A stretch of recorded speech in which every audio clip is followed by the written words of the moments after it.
You call your dog once, twice, maybe a third time, and something feels off. They hear you. You know they hear you. Their ears move. Their head shifts slightly. They even glance in your direction for half a second. And then, nothing. They turn away, keep sniffing, walk off, or just sit there like you don't exist. For a moment, it doesn't make sense. This is the same dog who usually follows you everywhere. The same dog who gets excited when you come home. The same dog who used to respond instantly. So what changed? Most people jump to quick conclusions. They're being stubborn. They're ignoring me on purpose. They don't respect me. They've gotten lazy. And sometimes, people take it personally, like something in the relationship has shifted in a negative way. But if you look closely at how dogs actually think and learn, that explanation doesn't hold up very well. Because dogs don't ignore you out of spite. They don't sit there thinking, I'm going to disrespect you today. They respond based on something much more predictable. Value, clarity, state of mind, environment, and what history has taught them about responding to you. Which means when your dog suddenly ignores you, it's not random, it's information. And if you read it correctly, it tells you exactly what's happening beneath the surface. Sometimes the simplest explanation is also the most overlooked. Your dog understands your voice, but not the meaning of what you're asking in that moment. To a human, calling your dog's name feels clear. To a dog, it may not be, especially if their name is used constantly in different tones, situations, and emotional contexts. Happy voice, annoyed voice, calling for play, calling to stop behavior, calling randomly with no follow-up. Over time, the signal becomes less precise. So when you say their name, your dog may hear it, but not interpret it as a specific action cue.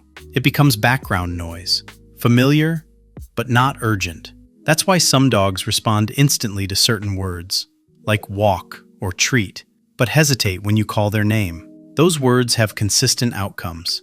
Your voice, in that moment, might not. Then there's the issue of competing value.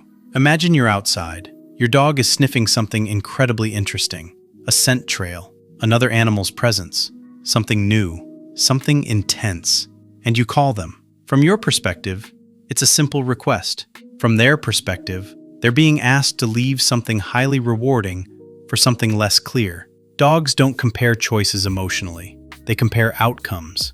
If what they're doing is more rewarding than responding to you, they will often choose the higher value option. Not because they don't care about you, but because the immediate reward outweighs the alternative. This is one of the biggest misunderstandings in dog behavior. Ignoring you is often just choosing something else, and that something else might be incredibly powerful in your dog's sensory world. Then there's timing.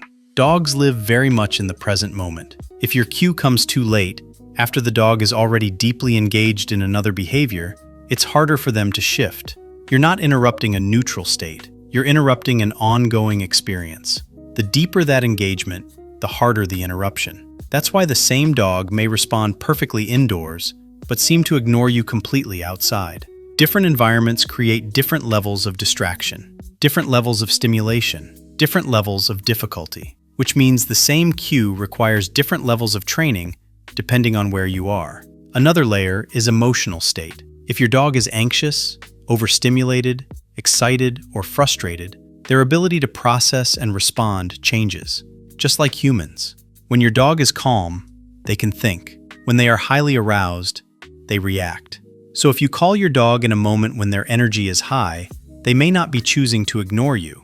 They may simply not be in a state where responding is easy. That doesn't mean they don't know the cue. It means the environment and their internal state are interfering with execution. There's also something more subtle: history. What has happened in the past when your dog responded to you? Did something good follow? Or something neutral? Or something unpleasant? For example, if your dog comes when called and the outcome is always the end of play, the end of freedom, or something they don't enjoy, they learn something important. Coming to you ends good things. So next time, they hesitate, not out of defiance, but out of learned expectation. On the other hand, if coming to you consistently leads to positive outcomes, praise, play, reward, connection, the behavior becomes stronger. Dogs repeat what works, and they avoid what doesn't. There's also inconsistency. If sometimes you enforce a cue and sometimes you don't, your dog learns that responding is optional. If you call them 5 times and they only come on the 5th, they've learned they don't need to respond immediately. They can wait. They can delay, because nothing changes until later. This creates what looks like ignoring, but is actually learned flexibility. From your dog's perspective, the system works. They still get to you eventually. There's no urgency. Another factor many people overlook is physical condition. If your dog suddenly ignores you in situations where they previously responded well, it's worth considering whether something physical has changed. Pain can reduce responsiveness. Fatigue can reduce motivation. Hearing changes can affect perception. A dog that doesn't feel well may not move as quickly or respond as eagerly. Again, not defiance, just a different internal state.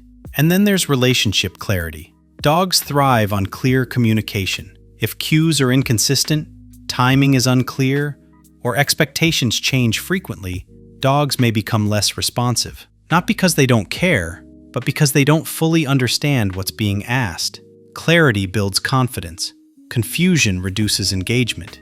Now, here's the part most people want to know. What do you actually do when your dog ignores you? First, remove the idea that they're doing it to you. That mindset leads to frustration, and frustration changes your tone, your body language, your timing, which makes communication worse.